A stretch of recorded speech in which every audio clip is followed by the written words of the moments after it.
అభిమాన నేతపై ప్రేమను చాటుకునేందుకు వేయించుకున్న పచ్చబొట్టే ఓ వ్యక్తి ప్రాణాలు కాపాడింది. అంత్యక్రియల దాకా వెళ్లిన ఆయన గుండె ఆగకుండా చేసింది. వనపర్తి పీర్లగుట్టలో ఈ ఘటన చోటు చేసుకుంది. తైలం రమేష్ అనే వ్యక్తి మాజీ మంత్రి సింగిరెడ్డి నిరంజన్ రెడ్డిపై అభిమానంతో ఛాతిపై పచ్చబొట్టు వేయించుకున్నాడు. కొన్నాళ్లుగా హైదరాబాద్లో ఉంటుండగా 3 రోజుల క్రితం వనపర్తి పీర్లగుట్టలోని బంధువుల ఇంటికి వచ్చాడు.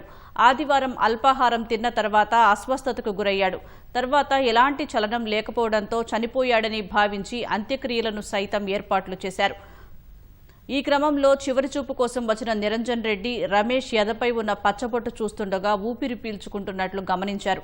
వెంటనే పూలమాలలు తీయించారు. పేరు పెట్టి పిలవగా కొద్దిగా కనురెప్పలు కదిలించడంతో ఆసుపత్రికి తరలించారు. గంట తర్వాత కళ్లు తెరవడంతో కుటుంబ సభ్యులు, బంధువులు ఆనందాశ్చర్యాలకు గురయ్యారు. వైద్యుల సూచన మేరకు రమేష్ను హైదరాబాద్లోని నిమ్స్కు తరలించారు. ప్రస్తుతం ఆయన ఆరోగ్యం నిలకడగా ఉన్నట్లు తెలుస్తోంది.